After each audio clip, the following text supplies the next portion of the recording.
And welcome back. It is Frankie Boyer. So this is the question. Does having ADD affect longevity?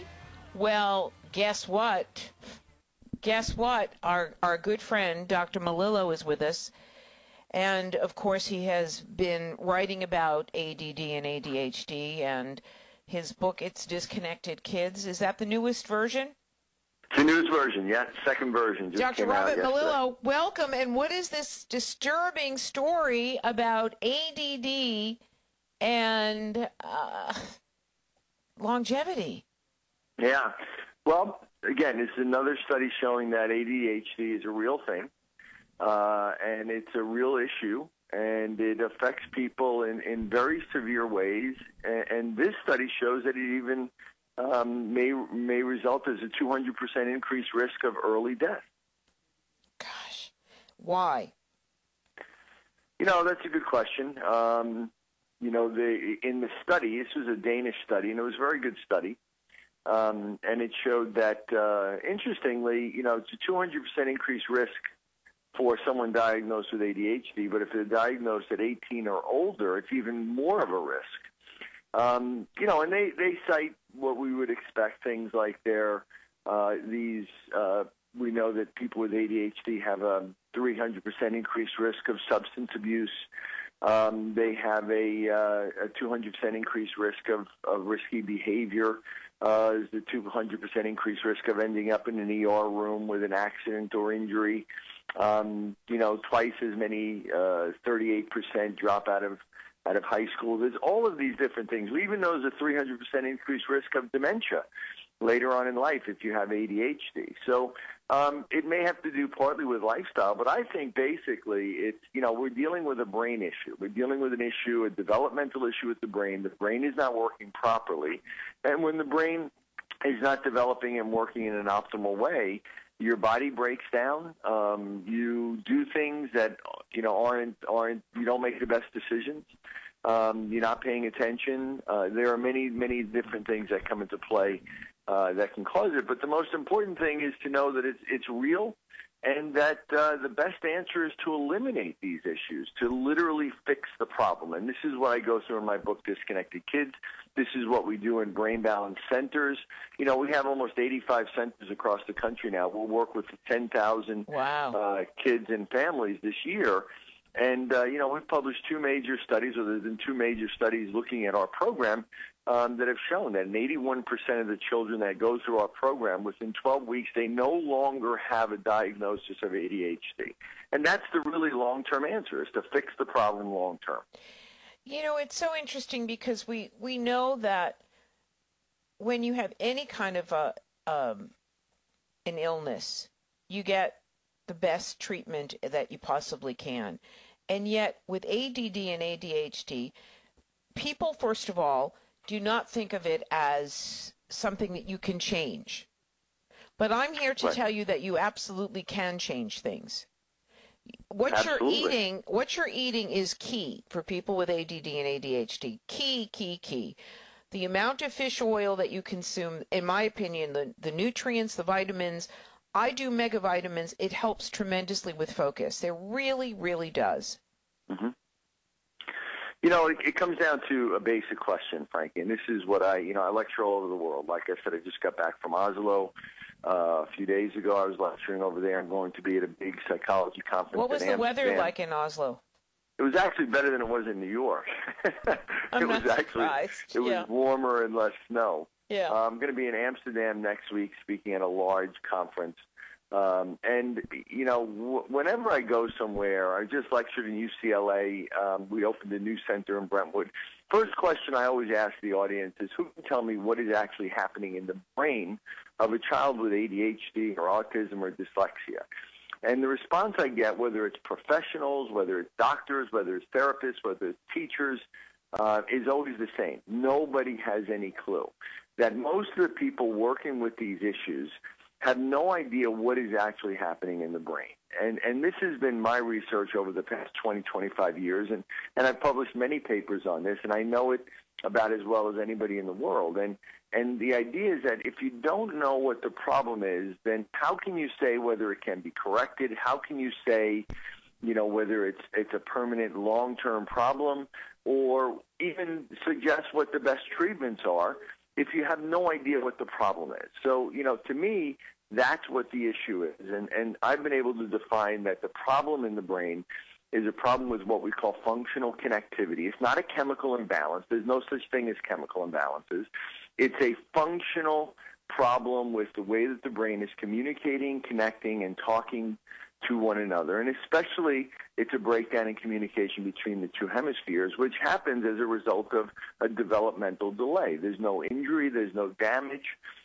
There's nothing broken. It's not a genetic problem. It's what we call an epigenetic problem, which means that it's really caused by environmental effects affecting gene expression. So is it, and so therefore this can be changed. Is it also because we are stimulating our brains 24/7 that we give kids these handheld devices instead of pacifiers now and have them play with that as babies? Well, there's two things. The main thing that really stimulates the brain, the main thing that grows the brain, that really builds intelligence, is movement. Movement is what created brains in the beginning of evolution. Animals only developed brains because one animal somewhere along our evolutionary path decided to move. And to move, you need a brain. And movement is what creates brains in children. And without movement, our brains don't develop. So it's kind of like this misconception. We look at these brains like little adults.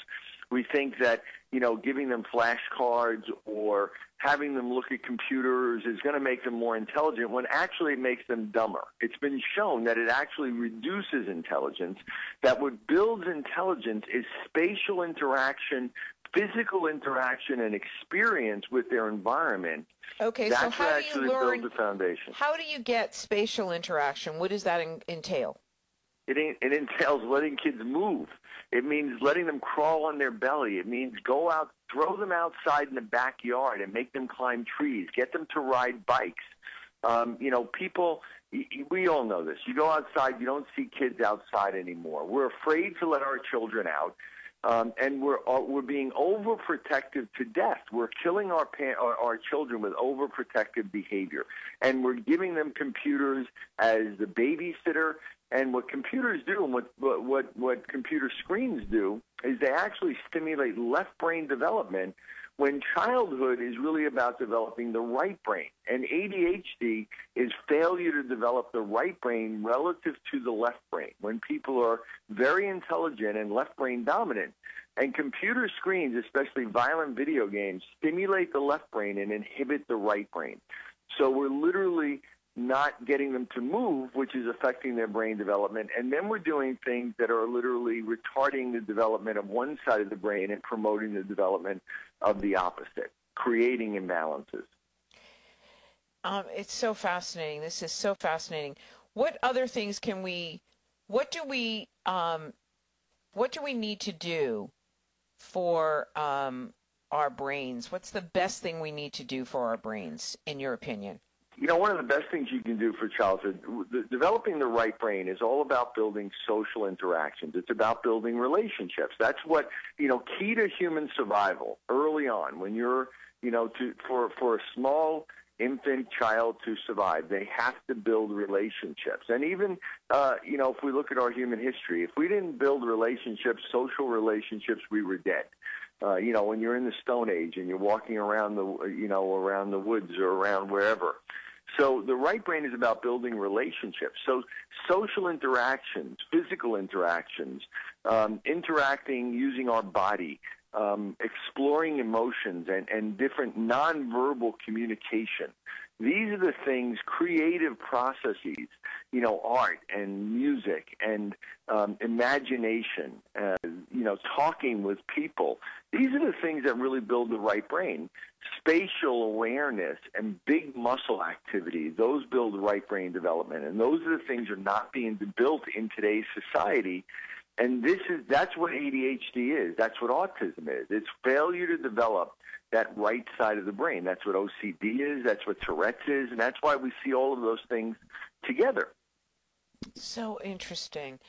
What would you recommend if you're a parent and you have a child, if you are someone out there that has ADD and ADHD, what do we need to do so that we can live longer? Well, the first thing I think is to really educate yourself and understand what you're dealing with, and that's why I say, it all starts with that primary question, which is, what is ADHD? What is happening in my child's brain? And you should educate yourself about that. And I do believe that my book is probably the best book out there to really explain that to people in terms that they can understand, but also looking at it and understanding, what specific features, what are the different areas, deficiencies, what are the strengths? What are your thoughts about longevity in people with bipolar disorders and those kinds of explosive disorders? Well, bipolar disorder, again, it's kind of a difficult disorder to get a handle on, but many people with bipolar disorder probably have more of a right brain deficit than not. But either way, it's a problem with functional connectivity. It's a problem with activity in the brain. Most of the time, these people need more activation of their brain. They need it in a directed way. They need directed brain stimulation along with diet and nutritional interventions. Yeah. And that will reduce the course of the illness and will also reduce all of these other risk factors. We are almost out of time. Give out the best website. It's a fascinating look at our brains. As always, you're bringing us cutting-edge information, and it's important to be aware of this. This was not done to make anyone have fear, but just the opposite, to educate all of us. Right, yes. Well, drrobertmalillo.com is my own personal website, and they can order my book through there. They can find a lot of my research papers, and they can go to Amazon and get Disconnected Kids. Just the newest edition just came out yesterday. It's got a lot of exercises. Or brainbalancecenters.com. Thank you so much, Doctor, and thank all of you. I'll see you next week. Thanks for listening. Make it a great day, everybody, and smile.